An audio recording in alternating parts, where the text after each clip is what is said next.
Hello once again. This is the continuation of the Chinese politics series. Much anticipated one. Been 3 months. Life gets busy, but we're back now. I'll be discussing for the first major figure in this series, Wang Fei-ling, and his book, The China Order.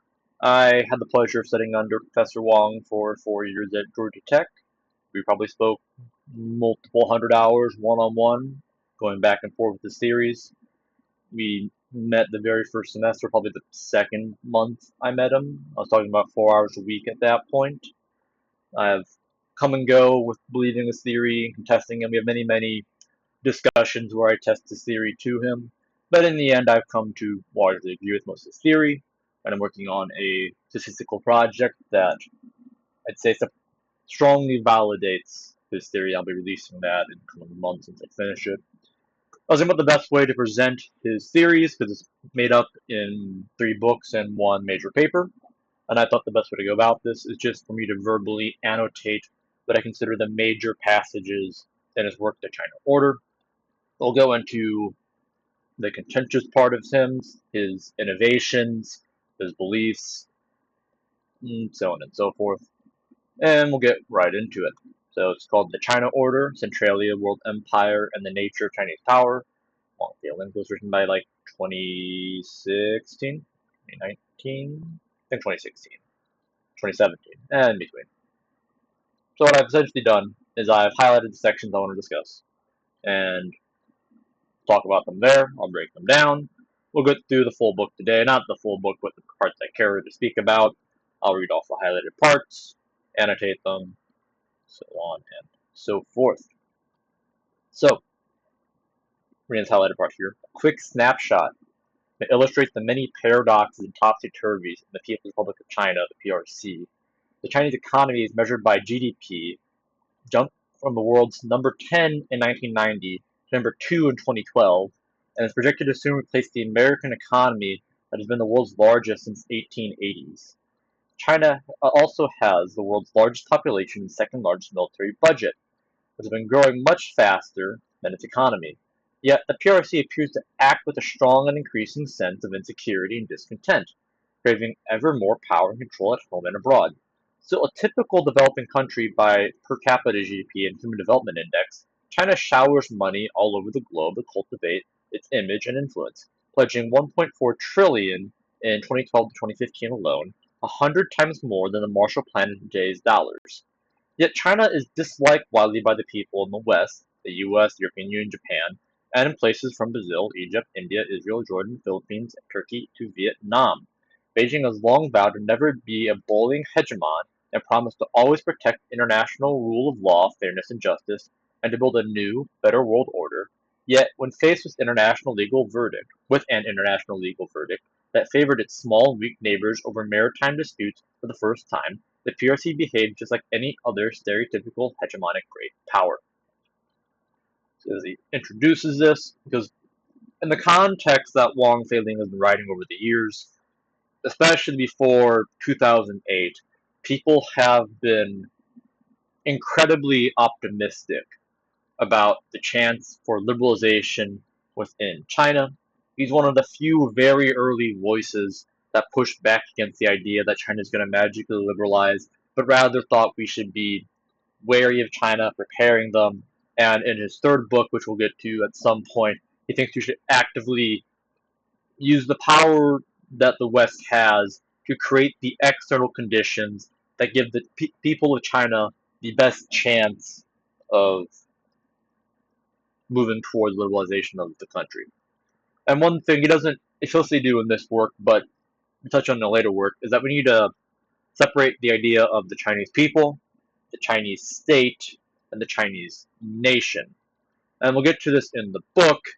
Oftentimes, when the Chinese state or when the Chinese state is attacked by foreign powers, the ruling party then wants to conflate the state with the people and the nation to use nationalist sentiment to move them towards being against foreigners and then being towards the state, when in reality the best times for the Chinese people is when the Chinese state has been weaker. Because as he's going to argue, the Chinese state has largely always been a totalitarian state, so any weakening of the totalitarian state will be good for the people. And we'll see that in the history. This work is largely set up to be an institutional mm, path determinacy book, where the institutions that slowly developed over time kind of determined how China would look today. And even though there's some points in China's history they almost broke free from the totalitarian hold that's been there since over 2,000 years from now, they consistently return back to it. And often there's like slight key events that make it turn one way or the other, and it keeps consistently turning back to totalitarian events. And he pins this down to the ideology within China. My recent work going to elaborate upon this and saying it's really built into their semantic word network, but we'll get into that throughout the book. Going down to my next highlighted part. And of course, I'm skipping vast sums of the book. I highly recommend an individual reading of it, but if not, this will hopefully be enough. So I want to highlight this image here. This Heihe Tongchong line essentially splits the country in half by land, but the darker half on the right is where 90% of the Chinese population live. So although China looks rather large, it's mostly just along the coastline where people live. And in this northern area up here where the Yellow River is, that's where Chinese society kind of starts. So we're going to be talking about the Chinese international system today. What constitutes that is really dependent upon the time. Like the Zhou Dynasty international system was rather small and concentrated around this northern region here, eventually expanded into the south and out westward. But when we talk about the conquering of the Chinese international system, it is dependent on the time period. And yeah, we'll get into the expansion of China throughout time and how it's tied into the totalitarian ideology. And we'll touch on the shape of China today as we go along. Going straight to the next part. So as I mentioned, his theory is path dependency and tied into their philosophical belief system. He goes into that right here. The Chinese people have held essentially a polytheist religious belief and pan-spiritual faith system. This pre-Qin tradition, naturally shaped by the long geographical and political divides, was strengthened and institutionalized to be the hallmark of the Chinese culture by the omnipresent and omnipotent imperial political power of the Chinese world empire after the Qin dynasty. The ruler, the emperor, acts and is accepted as the son of heaven or God, a Caesaropapism, who mostly is above any particular organized religion and functions as a divine sovereign. So we'll get into this, the idea of Tianshan, the ruler being divinely blessed. It is similar to the idea that the kings of Europe were instantiated in their power by God, but the Chinese idea of it, instead of being many kings, there can only be one ruler, and whoever conquers China is then presumed to be the one that was blessed by God. And if we have multiple dynasties, what's a contradiction in philosophy? So that always in a push towards have just one son of heaven and not allow multiple kings. That's one of the distinct things between China and Europe. One of the questions is why did Europe have a multi-state system while China continually preferred to have a unitary state system, even though they had many periods of multi-state systems within the Chinese state system, as we will see. It continues, in China today, all religious organizations are forced to register with and be approved by the government and thus monitored and even salaried by the state. The natural religious practice of ancestor worship is sanctioned as reflected by one state's display and worship of the preserved body of Mao Zedong, the founder of the PRC, as a quasi-religious holy site right in the very center of the PRC political symbolism, the Tiananmen Square. Yet, just like the ordinary Chinese, the Chinese elites, including the emperors, still have the same religious urges and spiritual aspirations as any other peoples. I want to pause here, and throughout Chinese history, well, even to this day in Taiwan and China, people have rather primitive religions with a pantheonic belief system, no central text, nothing organized. And this really has to do with the idea of the Chinese elites wanting to secure a closed society, as Karl Popper puts it, as Professor Wang mentions in passing in the book. And if you want to have a closed society, you, as Popper argued in The Open Society, Its Enemies, you need to have the rulers and the elites have some mystical justification. And that ties into having an undeveloped religion. If you have a developed religion like Christianity come to China, it's going to start attacking the idea of the closed society by its radical nature. That's why when Buddhism got to China, it spread so rapidly because it was the first truly organized religion to get to China. That's also why Christianity spread so quick within China. Also, there's still millions of Christians in China. I think it's like 10 to 100 million. I don't, not a specialist in religion in China, but we need to think of religion as a form of philosophy. Like philosophy as we think of it today, you could argue we started with the Greeks, but in the truly articulated form we have today, maybe 500,000 years ago, 2,000 years ago, got really articulate, and it stems from religious beliefs that use more symbolism and embodiment as we move towards prepositional phrases. So the Chinese, by controlling all religion, they make sure to control the beliefs that underlie those religions, and that's why they make sure that they don't only have Catholicism in China, but Catholicism's under the command of the Pope. The Chinese won't allow the Pope to say who's cardinals or bishops in China, so you don't really have true Catholicism. You have like a pseudo Christianity there, a pseudo whatever. And another problem with China is that you have the Confucius beliefs and the Taoist beliefs, and that's you have Confucius and Taoist philosophy that were later turned into religions by integrating with their folk style religion, while in the West we had the opposite, where you had Christianity that was later secularized into liberalism, as Seidentop argues in The Invention of the Individual, and other authors argue similar things. So, and we'll kind of understand why philosophy was stunted in China, as Wang explains. But there's definitely a very long stagnation in China for a very long time, and relatively still to this day, though there's slight pushback recently, especially in the 80s, but we're not getting into the 80s today, towards pushing towards an open society. But the general idea is that we need the closed societies and we need to make the rulers mystical, and the way they do this is put it in Tensha, which then urges leaders to go conquer, along with just the structural nature of totalitarianism pushing people towards conquering, as well as punch on.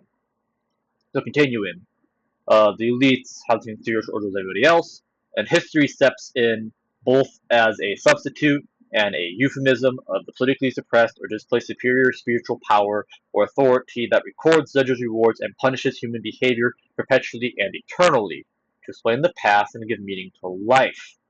So China lacking their organized religion, the urge is natural, so they replace it with the idea of making history be the key thing. You have to make sure we have to rewrite history constantly to make sure we get it in good light. Wang quotes a famous professor or scholar here.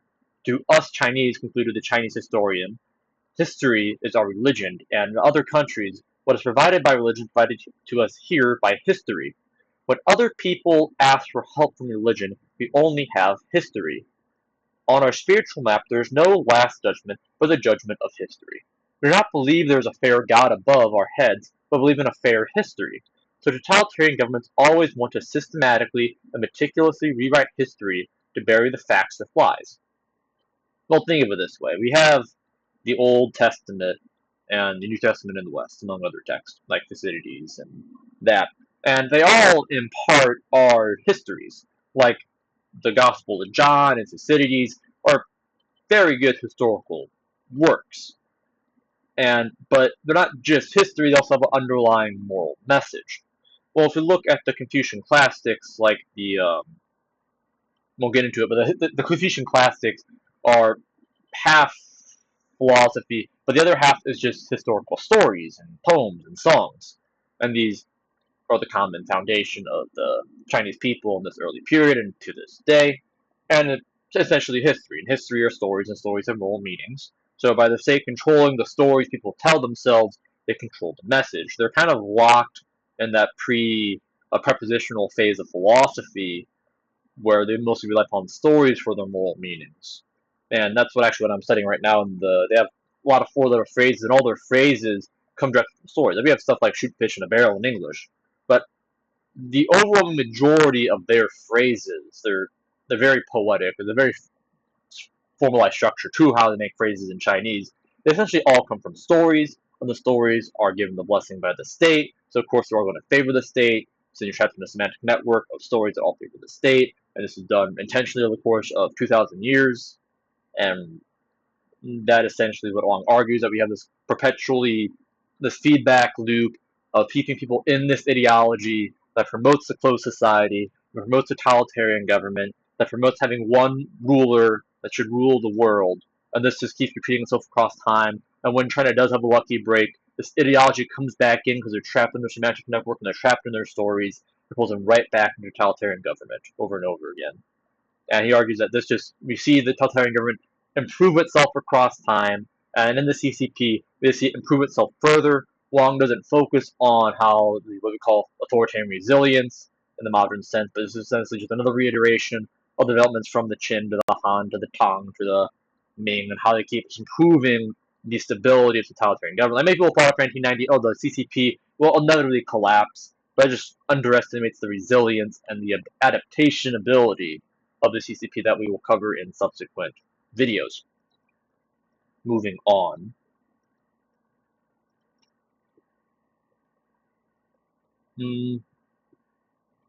Yes, he talks about the early historians there. Yeah, China's near wholly historical records were largely written with the imperial sponsorship, editorial control, official standardization, and massive censorship. And he gives examples across history that all dynasties have done this since the Qin. The Qin famously had massive book burnings. The biggest was the Qing, though. The Qing, 1644 to 1911. The Qing non-governmental keeping and editing of history were banned, often by the death penalty, sometimes the author's extended families. In those cases, it'd be your extended family three ways. So three ways to your third cousin, your grandparents, or your grandchildren, they'll all be killed under Qing law, depending on what you did, especially in writing history. And the imperial court systematically censored all available books and written materials and destroyed many of them in order to control people's knowledge of the past. And for example, from the reign of Emperor Qianlong, the Qing government organized a decades-long worldwide effort to collect, purchase, and confiscate with bloody means when necessary all books and written materials under the sun. Then finally edit, frequently rewrite, and reward all of them into only 8 imperially controlled copies of 3,457 books, or 79,000 volumes in total. Worse, the imperial ruler used this opportunity to ban and literally burn to eliminate at least roughly 7,000 kinds of books, or as many as 100 kinds of books, as estimated by later scholars. There's a mass. It's exactly as Plato would have wanted the Republic. Karl Popper argues that Plato was the great originator of totalitarian government, and of course that goes. Hegel's inspired by Plato, and Marx inspired by Hegel, and of course Lenin's inspired by Marx, and the Mao takes his playbook from Lenin. He also pulls heavily on the Qin, and we'll see that. There's not really much evidence that Mao actually read the communist works by Marx, though he saw how Stalin ran his government, and he read all the Qin texts we'll get to very shortly that initiated this whole program within China. So I'll make sure this thing's actually recorded really quick. Alright, we're good. Okay, moving on.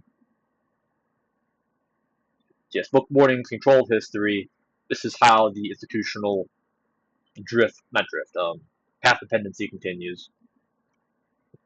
And therefore, in the Chinese and the PRC today have been taught about history in a singular and uncontested official way, starting with the origin of humankind. I spoke to many Chinese about history before, and they are always baffled by the things I say. Sometimes they believe me, sometimes they think I'm just spouting propaganda. They're not fully oblivious to the fact that their government's lying to them, but this just leads to a general cynicism, and then they just distrust everybody, or they blindly trust the government. Yeah, not the best. But as far as the history goes, these dynasties, we go from the Spring and Autumn period to the Warring States period to the Qin, and then there's a breakup of the empire. It comes back in the form of the Han dynasty. Then there's a breakup, and we have the Tang dynasty. Then a breakup, then goes the Song dynasty, which is analogous to the Westphalian system. We'll come back to that. Of course, that collapses though because of ideology. Then we go to the Yuan, the Ming, and the Qing, which is another unification of, and like the worst form of the totalitarian government. And then Qing breaks up, and that's how we get into modern histories. That's the general pattern we'll follow today. It's a bit more complicated than that in reality, but that's the general outline. Like, it works good enough for an introduction. So, continuing, this section is on the pre-Qin China, so it's to be the Spring and Autumn period, the Warring States period of the Zhou dynasty and the Shang dynasty. So, he starts, politically and socioeconomically, the pre-Qin featured a feudal system that was similar to the feudal system in the post-Rome Europe until the 18th century and in Japan until the 19th century. The Chinese feudal system was replaced by the prefecture county system in the 4th century BCE in the Qin kingdom and later worldwide in the late 3rd century BC. The feudal system came back periodically but finally faded as a major social-political system after the Han and Jin dynasties. So what is he going on about here? So he strongly thinks that a unified state system leads naturally to totalitarian government because there's no checks on the state. If there's competition, then you necessarily must give things up to the people if you want them to go to war. Even in the Qin dynasty, a great book by Victoria Timberhay called the Ancient China and War and State Formation in Ancient China and Early Modern Europe. She documents how in the Qin dynasty, the Qin, before they conquered everything, gave their people many, many rights in return for fighting for them. And made a meritocratic system, so you get into the meritocratic system, you have rights in it, the Qin's giving you this, and this inspires you to go fight. The same thing happened in Europe, actually. When the kings wanted to unify the feudal system, they said, oh, I'll be the arbiter, the bearer of your rights if you overthrow these local barons. These barons are oppressing you. Me, the king, inspired by God, will give you rights if you support me. So we had the same thing happen there. And the feudal system is almost the precursor to the modern Westphalian system we have in the West. Of course, in China, the feudal system, by its decentralized nature, is almost a natural check to the Qin. And you may later, and we'll get to that later. So when the Qin, with their totalitarian ideology, they systematically attack the dogma and the taboos and the tribal norms that hold up the feudal system, that allow them to be decentralized and not be totalitarian. While in Europe, after the fall of Rome, we have this very decentralized nature, as Seidentop talks about in his book, and that kind of naturally leads to the way we have it today, with the clerics pushing for it very hard. That's a different story. Not getting into that now. But essentially what he's saying here is that the feudal system allowed Europe to go one way, and China, by crushing its feudal system, going straight to totalitarianism, never got back to going from feudal to Westphalian state system as it could have been. And he doesn't go into like how the Qin crushed the feudal system. You can read Victoria Timberhay's work for that. But on. So the pre-Qin China resembles a de facto Westphalia-like world political system, under which feudal kingdoms, dukedoms, and various hereditary rulers were land-owning, eternally autonomous, and externally interacting with one another via trade, diplomacy, and war, not too different from the Hellenic world described by Thucydides. So what exactly is a Westphalian world? Well, the Treaty of Westphalia in 1648 concluded the 30 Years' War, one of the bloodiest in history, particularly for civilians who died by famine and plague and got caught up in the fighting. The general idea is that we have sovereign states that agree not to interfere with each other, and that the sovereignty is normatively good, and that we can allow. You can watch my videos on Morgenthau I have on the channel for more on the Westphalian system. It was essentially held up by a shared elite moral order that, when replaced by a nationalistic conquering order, as Morgenthau describes, undermined the Westphalian peace. But Westphalia in general means we have a system of sovereign states, to put it simply. And the Hellenic world was vaguely the same way. We had very deep diplomatic networks in both the ancient Chinese system and the Hellenic system, the Chinese system being built around these states, and the Hellenic system built around city-states. A little different, but and both systems had great philosophical prosperity, great merchants, not mercantilism, but great trade and great diplomatic relations. That's what he means there. So then the Qin, an old feudal state located on the far fringe of China proper. I would show a picture. I don't want any copyright problem, but if you imagine China, it's going to be out on the left in the desert, like where Beijing is. It's actually a giant desert. It's really dry, not many resources. So Qin was in like kind of the worst area in China. Yet through the reforms, they reformed and empowered themselves through daring and drastic internal reforms, along largely the legalist prescriptions to replace feudalism with Machiavellian totalitarianism and militarism. Tight control of the people and their activities through household registration and liability networks, massive employment of immigrants, skillful use of bribery and propaganda, and successive and mostly successful wars of external expansion gravitated to a great improvement of military technology and skillful utilization of the geography, managed to eventually conquer the whole known Chinese world through the use of brutal force and cunning diplomacy. Thucydides said that when the 30 tyrants took over Athens, they killed more in that year alone than the Peloponnesians did of Athens for the past 10 years. So we shouldn't be surprised by the brutality that can be embodied in the Qin in 400 BC, even such a long time ago. So the Qin are perhaps one of the oldest, like they at least had like the registration and the internal monitoring of each other and the propaganda were highly reminiscent of the things we see in the 20th century. But the stuff in the 20th century isn't new. Like when Plato was talking about in his Republic and the laws, he wanted a knight council that would abduct people. He would kill violent people. He wanted massive censorship. He wanted eugenics. He wanted to have the king control who can have birth with who. Like he wanted very, very tight totalitarian controls that just lead directly to Hegel, directly to Marx, directly to Lenin. So we shouldn't really be surprised about how awful the Qin dynasty was. It was absolutely brutal, and they killed an untold number of people, hundreds of thousands of mass graves mentioned of. And like, you can think that's like the 100,000 put on a mass grave executed. That could be exaggeration, but if you look at just history, it doesn't seem that all plausible, especially given what the Qin state did after it took over. Moving on, the glory and the peacefulness of the warring states. This is about to praise this time period as far better than things that came after it. This is going to be called one of the three golden ages of China. The other two would be the Song Dynasty we'll get to, and then the quote-unquote century humiliation, which is just propaganda because the Leninists hate it. They call it a century humiliation, but really it's a great golden age of China. We'll get into that. Wang touches on this. This is his argument. In, in cultural accomplishments, the pre-Qin era clearly rivals the golden eras of the Hellenic world and the Roman world, which laid down the foundation of the Western civilization. The written Chinese language and almost all of China's leading ideologies, philosophies, and thoughts were created in this period. In the following 2,300 years, there were no more major native ideas to emerge from under the world government of China, of the China Order.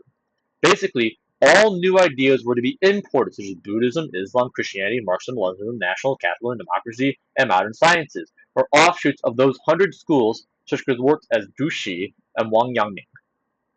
So, I've had the pleasure of studying under a great professor that walked me through the ancient Chinese philosophic texts in Chinese. And I must say, like, when we go to people like Confucius, or Kongzi as it's called in Chinese. I don't know I get called Confucius. We call Lao Tzu correctly. We don't call Kongzi correctly. But anyways, Confucius, he's much more liberal, as we would put it, than Aristotle or Plato. Well, first of all, Aristotle's sort of a copy of Plato. Both highly endorse slavery, and Aristotle is interesting. He promotes a virtue ethic, essentially. But then, if you look at Kongzi's virtue ethic, he's much more egalitarian. Now, it's not to say Athens didn't have egalitarian. We had Democritus, we had Pericles, and we had Socrates' Antisthenes. We had Antisthenes, who were the great Democrats in Athens. And of course, China didn't have Democrats. But if you look at Kongzi, Confucius, we see in him an egalitarian virtue ethic that was sorely lacking in Aristotle. Like, Aristotle was thought of as the great virtue ethicist of the Hellenic world, but Kongzi promoting education for everybody. Aristotle, on the other hand, education just for the elites. And when he called about education, he explicitly said he wants none of the elites to be specialists, because a specialist imply art being leisurely. And Aristotle was actually very insecure about this because he thought himself as a specialist in philosophy, which implies he's not leisurely, but that's not part of the elites. And his father was a doctor of the court, and I mean, also think he's part of the peasant class, slave class, and not the elite class. They should not know anything. So Kongzi was radically more egalitarian, and I'd say than Aristotle was. And then, of course, Pericles, he had civic duty in the early Republican tradition, but it's really in Kongzi we get the early virtue ethic tradition. And Lao Tzu promotes a radical monotheism of the time. So it's just an absolute flourishing. We're about to list off all the schools here.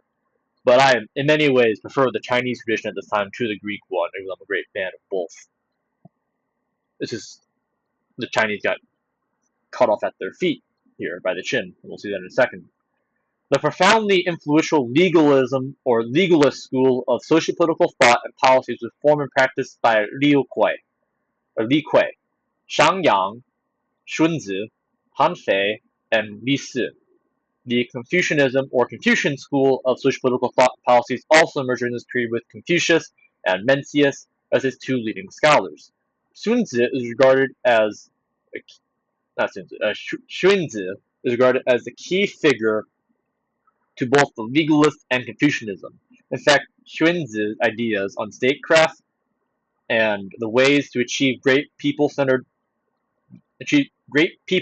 and moralistic kingship hierarchy versus force-based hegemonic hierarchy provide the linkage for the symbiotic cohabitation of Confucianism and legalism in Chinese politics, later developed by the Han Empire and successors. Confucianism simply became the synonym of the Chinese culture, and with legalism constituted the essence and the framework, as well as the appearance of politics in the Chinese world. So legalism is essentially totalitarianism. You can conflate the two for the point of this. Confucianism is quite radical. This is an lecture on Confucianism, so I won't go into that much. I think just virtue ethics, as far as what Confucianism is, it promotes humanity and righteousness. We have Taoism, also called Taoism because of a bad translation, the Taoism. Then there's Mohism, which is a school of peace. There's the Yang Chu school, which advocated individualism, value of life and pleasure, and self-interest centered norms and ethics. There's the Yin Yang school, which was later integrated into Confucianism and Taoism, but was a separate school at the time. There's the Ming school, or the school of name or logicians. There's a school of vertical horizontal, or the school of diplomacy. There's a school of agriculture, and then the school of military thinkers. There's a great flourishing of these. We lost most of these works, primarily due to the book burning. We only like little fragments of some of them. Some are completely lost, but great flourishing of thought at the time. It is no exaggeration that the pre-Qin era has dominated the history of the Chinese and Eastern Asian civilizations ever since. The glorious and admirable pre-Qin era, despite the name of warring states, was actually a better governed world than the subsequent united Chinese world under the imperial world empire order, contrary to the current Chinese official narratives. Under the Westphalia-like political order in the Chinese world then, peoples had considerable freedom, individuality, mobility, choice, and prosperity rarely ever seen under the China order after Qin. Chinese civil rights during this period matched the same in the early modern Europe, which was also under Westphalia international system. Despite the fact that multiple states indeed fought many wars against each other, the frequency of the wars during those 5 centuries was by no means more excessive than the other periods in the later Chinese history, with the very interesting exception of the Chan Yuan peace in the Song era in the 11th and 12th centuries. And there's a table here showing this. We see in the pre-Qin era 1.2 wars per year, while we see in like the second disunion Chinese world is 1.6, and during the third Qin Han World Empire, there's usually 2 wars per year. So, if anything, it's slightly below average for this time period, or for the Chinese history as it is. Actually, it is below. The average is 1.4. The pre-Qin era is 1.2. And as Wang mentions here, unlike the wars among the warring states, wars under a world empire order tend to be total wars of life and death or all-nothing struggles rather than the typical and more destructive civil wars. Many of them actually were like ethnic extermination and genocide, such as the wars among the Mongol, Han, and Manchu national rulers. The Warring States wars were more akin to the well, they had a very deep sense of chivalry at the time, very reminiscent of the medieval Europe. They had knights on horses, they had chariots with the elites in them. So it's very analogous to the actual the medieval Europe's chivalry things. So the wars were not nearly as brutal as those underworld empire where everything's total. That is the first chapter. The next ones won't, some will be as long, but we'll be skimming the next few chapters. The second chapter, the Qin Han polity and the Chinese World Empire.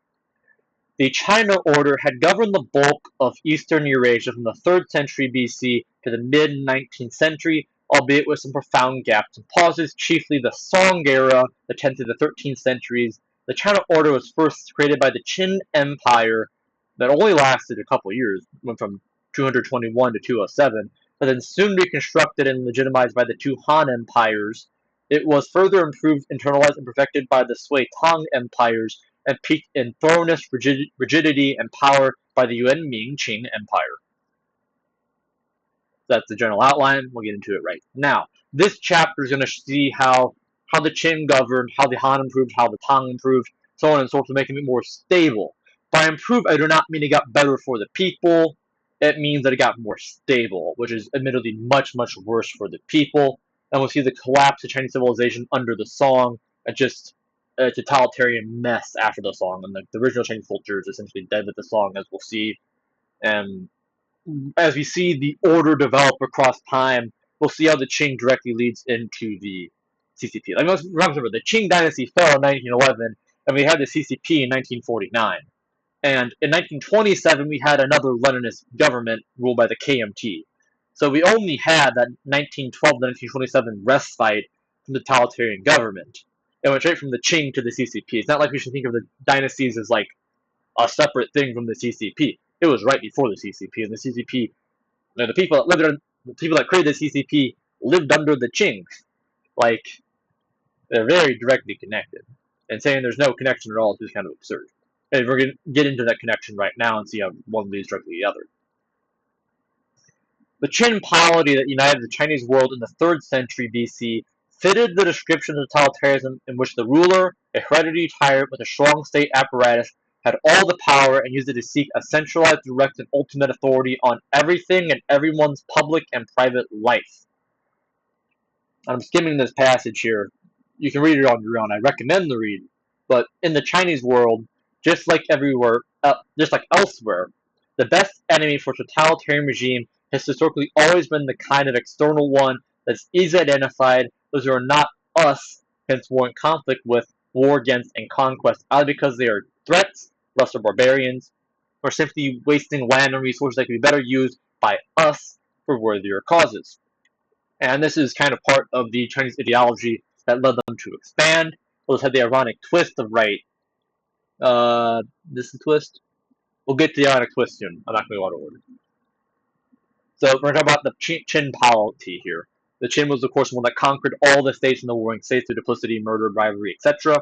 They did it in a very brutal fashion. There's multiple chances it could have been avoided if you read Victoria Timberhare's book, but in the end, they won. They conquered everything. And of course, when we talk about like the state systems, it's like China thought China was all there was. And we had no contact with other states at the time for the Chinese concern, so the Qin thought they conquered everything, and they did kind of conquer all civilization. Like, you have barbaric tribes in the outland, the nomads on horses that would loot and pillage the Chinese, but they produced no great cultural achievements or science or philosophy. So the Chinese were really concerned about themselves, and the barbarians, the people that were wasting land, as mentioned, and then would conquer them later. And that created actually a lot of problems for the Chinese, as we'll see. While legalism values strong governance by a centralized state, ostensibly argues for a no-nonsense, effective, and efficient way of establishing political order and the public authority through ruthless use of force and ruses to directly enforce imperial laws, decrees, and regulations, as opposed to the feudal and familiar political structures that rely on indirect ruling, delegation of authority, and persuasion with moral codes of conduct and socialization. Often called the school of ruses and gaming, legalism advocates a polity based on centralized supreme power of the imperial ruler, blunt use of brutal force, cunning trickery, and harsh imperial laws that govern everyone but the ruler based on cynical yet pragmatic relative morality and vicious manipulation of human desires and weaknesses to achieve whatever state objectives. The kind of dark but real and practical statecraft later famously described by Italian Niccolo Machiavelli in the classic topology of government. The Qin party would fall under the category of hereditary tyranny. Other than his own advantage and absolute power, a tyrannical ruler cares for little else than above the confines of law and uses any means, however brutal, to suppress and against anyone and everyone. Now, some may think this is an exaggeration, but if you think this is the case, I highly recommend you read a translation of Shang Yang's book. It's called uh, Lord Shang's book, and it reads like a modern text from the 20th century. He's very, very open about what it's called for. Now, of course, these books are locked up in secret. The Chinese say, "Oh, read the Confucius books. We'll read the legalist ones you don't know exists." And Mao Zedong had the privilege of reading these legalist books while working as a librarian at China's top college before the revolution. So he read all this stuff. But he's not exaggerating when he talks about this stuff. And they openly called for these things in the works. Qin's conquest of the whole Chinese world is thus one historical case of a worldwide triumph of totalitarian governance. Qin's unification of China was a tragic end of a glorious era of the peoples of Eastern Eurasia. To an observer of today's China and its rise, the Qin order has been a defining legacy of tradition and ideation that has shaped much of the Chinese mind and Beijing's preferences and pursuits. Well, that is the thesis of the book. So now we're talking about Tianxia, which is the idea of a world empire, the moral force behind the world empire. So land-based hereditary and layered aristocratic ruling class was replaced by a position-based singular hierarchy that derived its authority and power from the emperor, the son of heaven, who was also the moral arbiter of the whole world. The Qin world order, based on the practice of legalist power politics and the use of force and ruses, took the people in the Chinese world onto a road to totalitarian governance and world empire that ruled all peoples under the sun with a unification or centralization of the world. The phrase in Chinese is "tiansha yi tong," "tiansha," the heaven under one, and then "yi tong" is like one system. They want to unify everything. "Yi tong." The concept of tiansha in China can be traced back to the pre-Qin era, beyond the 8th century BC. It contains the notion that the known world ought to be united under one single ruler, the Son of Heaven, to provide the stability and legitimacy for political order and governance for all, very similar to our ideal of kings, as I mentioned. The best known description of this political perhaps the famous verse from China's first collection of ancient poems, edited by Confucius. So Confucius endorsed the idea of tiansha, which was so easily co-opted by the rulers. All land under heaven belongs to the kings. All people on the land are the king's subjects. Then we went to Shangyang. Lord Shangyang, 390 to 338, when he was killed, started the epic legalist reform in 359 BC. And Shangyang reform was not the first, but the most thorough and longest lasting of such reforms among the states. I recommend his book. The emperor that later conquered China. Like, there's many centuries-long effort for the Qin to conquer everything. The one that ended up conquering everything with Shangyang hated Shangyang for how Shangyang raised him as a kid. So then he had Shangyang be hunted down and Shangyang tried to flee. But then Shangyang could not hide due to the mighty neighborhood liability network, the household registration he created for the Qin, was quickly killed along with his entire family. He was torn into 5 pieces publicly by 5 forces sprinting away. Shangyang regime accomplished a seemingly unthinkable to turn Qin from a marginal, remote, backward, and weak state, one among many, into the hegemon that finally wiped out all other states to create a world empire to unite the rule of the whole known world. The key principle in this powerful authoritarian totalitarian polity were outlined in Shang's late recounted words with brutal clarity and bluntness. To use all harsh forces, cunning ruses, including secret informants, to induce greed and fear to so atomize, subjugate, impoverish, and manipulate the people with the concerted destruction and erosion of all socio-political organizations other than the imperial hierarchy and all ethics other than the imperial loyalty, to develop, mobilize, and centralize all resources with deliberate deprivation and repression, even enslavement of the people, so to infinitely empower the state in particular its treasury and military, and deploy all assets and experts, including active recruitment of foreigners and adversaries, to treacherously corrupt and mercilessly crush all opponents with money and murder. That's from Shangyang. This startling but effective legalist playbook of how to obfuscate and herd people, viewed by the Chinese historian Qin Hui as treating the people as the enemy, to consolidate power and conquer and to govern the whole world, was elaborated and enriched by Xunzi, I have trouble with that word, X-U-N, Xunzi, and especially his student Han Fei. Li Si, another student of Xun's, later became the royal advisor to the prime minister of the Qing kingdom and ruthlessly executed those legalist doctrines and directives with astonishing effectiveness. The Xun's is interesting because, Hongzi never, or Confucius never touched on the idea of whether humans are naturally good or evil. I don't think he had a stance on it. I think but then Mengzi took the stance that all people are naturally good, while Xunzi took the stance that people are naturally evil, hence you need strong laws to control them to make them moral in the Confucius idea. And when I first read Xunzi, I didn't know what I was reading, and I kind of liked what I was reading. And figuring out what he actually was talking about is like the equivalent of me figuring out that Plato was for totalitarianism, and he's just writing a bunch of propaganda to trick me into thinking that he was for democracy or whatever. If you've read the Republic was the first philosophical text I've ever actually read. So later, encountering Popper, I realized everything I read was just trickery. It's like figuring that Xunzi is the way he is. And of course, like Plato's students, they all became tyrants and killed each other. Little Shunzes, he worked with the Qing Kingdom. Moving on. Still, Qin's totalitarian rule failed to sustain and internalize. The Qin world empire was brief. What is that? It's only a couple of years, 221 to 207. And as it relied on the highly centralized martial law-like governance of the vast new world, squash a corrupt imperial court that was thrown into violent disarray of the secession and infighting after the sudden death of the founding emperor in 2010, or 210 BC. A totalitarian rule of so many people by severe decrees based on force with pre-industrial technology proved to be unsustainably exorbitant.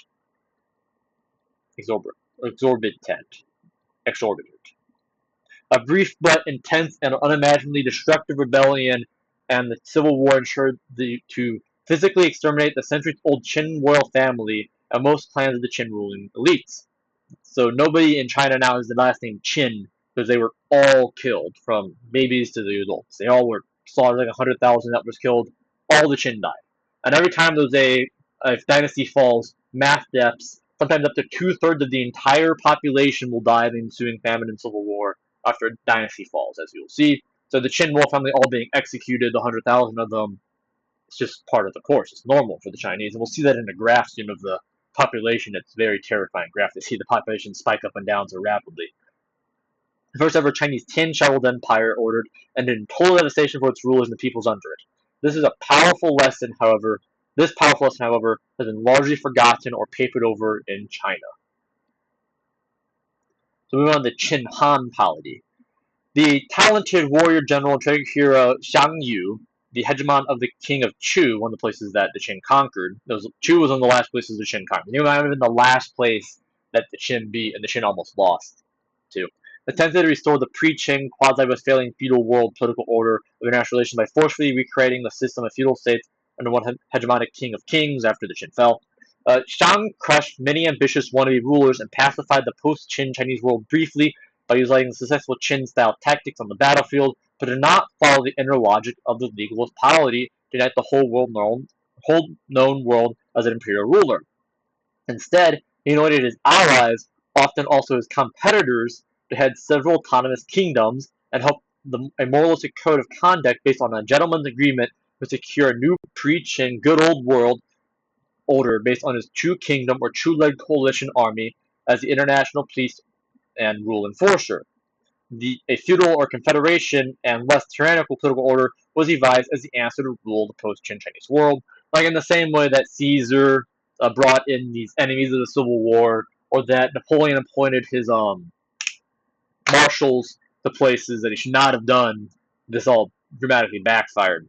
The true hegemony of international relations in the Chinese world was very short-lived. A few rebellious generals, also from the former Chu state, Liu Bang, the king of the Han Kingdom crowned by Shang, employed well the Qin-style legalist statecraft and also followed the inner logic fully. It quickly toppled Shang in order to unite and rule the whole Chinese world by the end of the 3rd century BC. The dramatic Chu-Han struggle for Liu's victory attests the superiority of the Qin-style legalism over the competing ways of the power struggle. Shang lost his world and his life, but has since become one of the most enduring legends, a tragic hero in Chinese folklore exemplifying the pre-Qin world lost forever. I've heard many romanticized versions of Liu Bang, but, he made the Qin Empire all over again. The Han Empire tried various measures with much less haste and harshness than Qin Shi Huang, which was the Qin emperor, that included a feudal system quickly abolished through civil wars and conspiracies, a rebellion-prone royal family feudalism pacified and curtailed soon with yet more battles and murders, the Taoist methods of governments, the so-called way of the Yellow Emperor, and laws that emphasized one weak central power, lax taxation and passive governance. The Han Empire also started an important imperial tradition for the latter dynasties, the state monopoly of lucrative mining, coinage, salt, and other handcraft industries. The state monopoly of salt, for example, continued for more than 2 millennia to the late 2010s. Now back to the harassing of the nomads, it's put here, little out of order. And ironically, the China Order of World Empire changed that ecosystem that impaired the centrality of border security by driving the nomads to unite en masse, like the Han Empire needed an external enemy to justify their means, so they chose the nomads they could do over and over again for the next 2,000 years. On one hand, the nomads became the new useful enemy, the barbarians. The world empire were indeed frequently exploited and mistreated, chiefly by the imperial monopoly, even resulting in a ban on trade. On the other hand, they had organized the military cyclically to attack and fend off the mightier imperial military army instead of the previous skirmishes with local garrison forces. The logic of manufacturing an external enemy with a totalitarian polity was supplemented and magnified under the China Order, which seemed to necessarily create strong foes of the previous measurable tribes who were ungoverned and ungovernable. Once united, however, temporarily, the nomadic cavalry frequently delivered devastating blows and even total conquest to the Centralia throughout the imperial Chinese history. The Centralia had launched ever more costly campaigns way beyond China proper, which easily drained itself dry. So the very people they harassed later conquered China completely, twice over, the Mongols and later the Manchus, instituted totalitarian rule upon the Han Chinese, made them fourth-class citizens that you kind of just kill if you wanted to, in exchange for giving them a cow. And it drained the coffers of China, which led to dynastic collapse later on, which caused mass famine, with half the population dying repetitively. It was just unsustainable. But it's driven by the logic of Tiansha and driven by the logic of needing an external enemy to justify the existence. Like China nowadays paints the West as the enemy, which only hurts itself, but it's going to keep doing it regardless of the consequences because that gives it legitimacy. But that's a different lecture. We'll get onto that when we get to nationalism and authoritarian resilience. I don't know why I call it authoritarian, which is totalitarian, but whatever.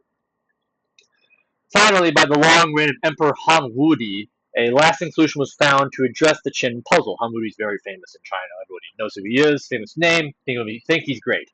To supplement the Qin legalist world empire order with a modified monolithic ideology, the pre-Qin ideology of Confucianism. Confucian scholars like Shu Sun Tong have already convinced the founding Han Emperor excuse me, Emperor decades earlier about the political utility of Confucian patriarchal rituals, and Jia argued eloquently for a humanist softening of the Qin polity. Based on the proposals of several senior officials and advisors for over a decade, the Confucian scholar and official Dong Zhongshu summarized and submitted to the emperor in 134 BC the idea of banning all schools of thought other than the 6 classics of Confucianism, or promoting Confucius and suppressing hundreds of schools. This is obviously totalitarian. A hereditary imperial ruler ought to be a centralized power governing the whole world, just as the world can only have one heaven, the sky can only have one sun, demons can only have one heavenly right way, and the sun can only have one father. This is the Confucian logic that backs up legalism. A Tiansha ruling emperor derives his power from legitimacy, from the unchallengeable divine mandate of heaven, Tianxia, as the son of heaven. The heaven reads Mother Nature or God in a natural religion, as the human lives are fundamentally linked, united, and synchronized in totality. As long as the heaven stays the same, so will the way of human society. So, going back to Karl Popper, we have in Chinese an idealized before. It's like there's the idea of the Xia dynasty and the great sage kings before the Shang dynasty, which is the oldest, Zhou Shang, Zhou Qin. So before the Shang dynasty, this idealized old state. And Confucius was looking back to the old state to figure out how he should make society. So just like Plato, he seeks to arrest change to get the perfect society by looking backwards. So the idea that heaven stays the same, so with its human society, we already know how human society works. We need the strong ruler, there's one son in heaven, etc., etc. So it just kind of lends itself naturally to totalitarianism, as Popper argues, historicism, as he calls it, does this, looking backwards for the answers. Moving on.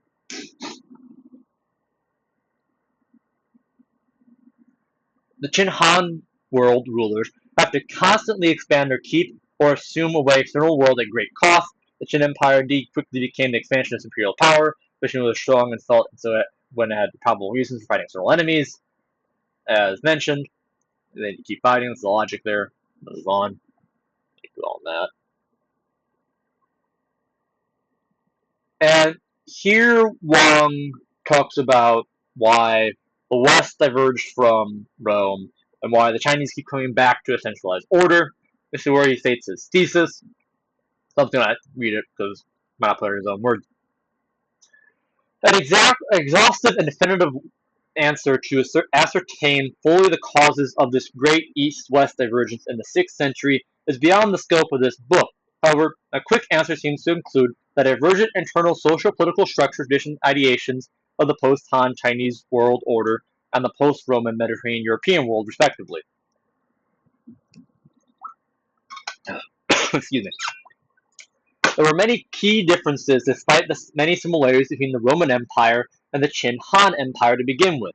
Vastly different ecogeography and demographic and socioeconomic endowments and preconditions outlined in Chapter 1 of this book had all been contributed to the highly consequential East-West divergence. Excuse me. Getting over something.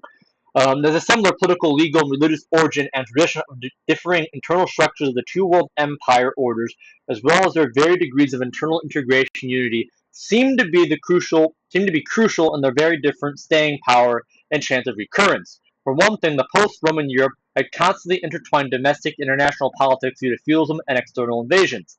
Contrasting the Qin Empire, the Roman Empire contained in itself the Greco-Roman tradition of the republican and city-states past, peculiar institutional settings and traditional norms such as the tetrarchy and the dual empire, as well as the election process that sometimes did have a real effect in selecting and legitimizing a particular emperor.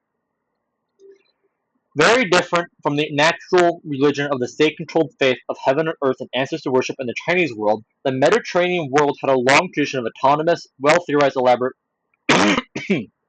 often personified, and socio-politically powerful religion and religious centers and organizations such as Delphi to the Greeks and the Pontifical College and the College of Augur to the Romans.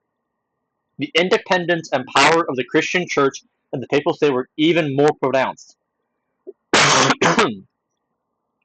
Very early in the Church, directly challenged the mighty Emperor Theodosius in 390 CE and forced him to repent and change the laws after the massacre of Thessalonica, for example. But by the end of the 6th century, the China order recurred, and the New World Empire rulers legitimized the Qin Han Tianxia system as a Chinese tradition and ideation to profoundly shape the destiny of the peoples of East Eurasia. Pax Romana never returned successfully after the 5th century.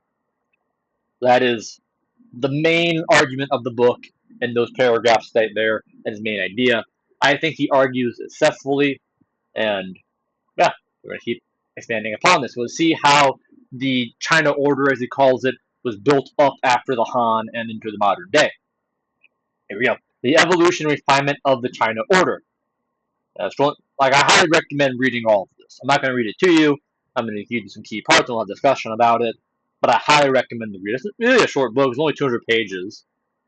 read it on afternoon. More importantly, the Sui Tang Empire instituted several lasting reforms that greatly improved the China order. So moving on from the Han to the Sui Tang now. The Sui Tang were kind of back-to-back empires, or back-to-back dynasties. Uh, China ordered the nearest to the perfect governments an autocracy could ever dream of having in the pre-industrial age. Continuing the China Han imperial state ownership of all land, Sui Tang enhanced the policy of periodic reallocation of land and administrative organization of peasants throughout the neighborhood system to stabilize the population and taxation base while suppressing politically challenged landlords and internal migration. So by making landlords switch constantly where they're at, they can't gain a base of support, can't become a baron, can't challenge the state. Make them constantly move, they don't have a base of support. Land reallocation policy ceased to function as a nationwide, worldwide policy after the 8th century when the imperial power declined. But it was periodically redeployed by many subsequent rulers and was massively and violently used by the PRC during the Land Reform Campaign from 50 to 53. Talk about that later. I might have already mentioned in the last lecture. The Tang also continued the Qin Han state monopoly of cash industries of mining and iron copper, self production, and trade in coinage and porcelain, while systematically suppressing private commerce that was deemed politically destabilizing. Like basically all totalitarian ideologies, ranging from Platonism to legalism, they all hate commerce because it empowers the middle class and takes away from power of the state.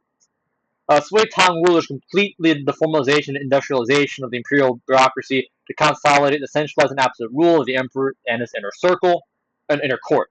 The power of the prime minister and the high military command were structurally reduced and restricted by an innovative structure of checks and balances among the specialist agencies of the central imperial government. The three branches of the six ministries, the system was shaped by the sway and legitimized by the Tang's long use, divides the three powers of making, monitoring, approving, administering laws, and the statute of appointing appointments. This goes on here that bureaucracy becomes more formalized. This thing that Max Weber later promotes. Of course, in contrast to U.S. laws, you know, it's the emperor is above all laws, while the president in the U.S. is held to the laws. Like in Chinese, you don't have this phrase rule of law. You have a phrase for rule by law, where you use law to rule. The rule of law, you don't have anything where the law rules the emperor. And when you get translated of rule by law into English, the Chinese propaganda is translated as rule of law, when in Chinese it's actually ruled by law. So they don't have any checks on their emperor, or the chairman nowadays. Perhaps the most famous Sui Tang improvement of the Qin Han polity was the imperial examination system. And I'll just read this for you verbatim. Around 605, the Sui Empire started using a new way of selecting imperial officials through an open and regular examination of all eligible males in the Chinese world. This changed traditional ways of heredity appointments based on family lineage or clan relations. The Han way of nomination recommendations by the imperial officials and local gentries, and the random self-promotion of unsystematic imperial discoveries and tests of the able and the ambitious. The Tang substantially regularized the system as a fabled Chinese meritocracy. With fine-tuning, the Song Empire, for example, eliminated the corruption-prone official endorsements with on-site testing only and blind grading, and opened it to all commoners. The imperial exam system shaped much of the Chinese governance and society, especially education. The system was used by all subsequent Chinese world empires, many empires and warring kingdoms, warlords, and even rebels until 1905. Tributary states under the China Order, such as Korea and Vietnam, used the system, with the Vietnam being the last to abolish it in 1919. During its long lifespan of 1,300 years, the imperial exam system offered regular exams from 1 to several years apart, plus special sessions and occasional lapses due to war or other crises. It was comprised mostly of written tests with an oral test at the higher level. There were martial art demonstrations for the separate considered lower military examination. All males without criminal record and not from underclass families such as entertainers or from the merchants and handicraftsmen. Or no, from criminal records from not underclass such entertainers and other social political outcasts were qualified to take it. Some dynasties also excluded merchants and handicraftsmen. The system produced a fixed number of appointments of both civilian and military positions. I can say it for another line. The system produced a fixed number of candidates ranked by their test score each time for various levels of imperial appointments both by civilian and military positions. It took many years and decades of concentrated study, preparation, and luck to pass the generally three levels of the test: local, provincial, national, or world. The reach to reach the top class of scholars, among whom the number one ranked was called the champion, and whose name was commonly carved into one of the monumental stones for perpetuity. In the rigid, stratified, and unified imperial Chinese world, the imperial exam was basically the only avenue for orderly upward social mobility. Those who failed to pass or advance usually became local teachers and gentry clan leaders, yet continued to take the examinations until old age or death. Only the thoroughly frustrated and truly disillusioned ones would give up and become monks, hermit writers, or artists, or rebel leaders. So, what's the kicker? Here's the real kicker. More specifically, the imperial exam system served the China order in two crucial ways with comprehensive impact on the Chinese economy, culture, mentality, and personality to this day. First, the imperial exam system gave the imperial ruler regular and open access to the worldwide pool of raw talent to select the able and also the obedient to help govern the vast world empire, to have a meritocracy for the docile, educated elites to develop their vested interest in the singular position-based worldwide social, political, and economic stratification. By the same token, in the totalitarian way, the imperial exam system thus trapped, distracted, and enslaved and wasted away the ambitious with endless, exhaustive competition for climbing the only narrow but truly life-changing ladder.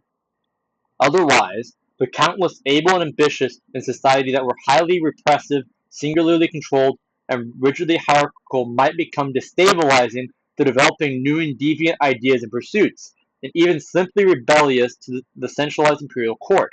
The Tang Emperor Taizong, one of the few quote-unquote best rulers of the imperial China, openly bellowed gleefully that the imperial exam system brought all the heroes under heaven into my snare. It is therefore no wonder that all Chinese rulers, including today's PRC, have heavily used this system or its variants. Reflecting the Qin Han legalist tradition of emphasizing farming and the Confucian preference for the emperor's powerful servants, land-owning imperial officials were the ideal socio-political elite, while the successful and the rich were all compelled to own land so that their offspring could participate in the imperial exam. The imperial exam would help constantly decapitalize the commerce and industrial profits and asphyxiate the politically destabilizing merchant class. The exam was just the only pathway to merit. And given it's the only pathway in society, thus totalitarian, that's what Hitler did. He made sure the Nazi Party was the only pathway towards merit. And the CCP nowadays in China is the only pathway you can go if you want to improve your life. So now the imperial exam, in the same way, is the only pathway you can go, and it goes with all the presuppositions of the Confucius beliefs built into it. Of course, the Confucianism used by the Chinese are neutered from what the radical Confucianism of Kongzi, and it's just the one that supports the emperor. You need to memorize this verbatim, and if you're any bit open, any bit adventurous, you're not going to pass the test. You have to be very, very rigid in how you answer it. Lots of memorization of certain poetic prose, memorizations of passages, so on and so forth. There's better luck. Like sometimes they'll switch your exam answer to someone else's exam answer to boost someone up. That happens in the China nowadays. A lot of times take their Gaokao, their main test. Local officials will switch your score to someone else if they want your score. It just takes bribery to do that. It's normal. So then we move on to the other half. I think it's been about an hour. I'm about halfway through what I'm going to get through. I don't know the time anymore. Oh, it's been an hour. Okay, it's been an hour. I got through 60 pages. I want to get through the other 200 at some point. So I'm going to take a break here because my sickness is killing me a little bit. And we'll go on to the Ming, the Yuan, the Ming, the Qing next time, followed by the Song, followed by the late Qing, followed by the ROC period, and then we'll wrap up into how this all plays into the CCP. There'll probably be another hour or two of content following this. I'll be sure to make it briefly. Not today, I have to go to work after this. But hopefully that's informative, sheds a bit of light on Wang Fei-ling's work, and is a nice introduction into China. And we'll soon get into the real controversy of the work where he promotes the Song dynasty and tries to reframe the century humiliation.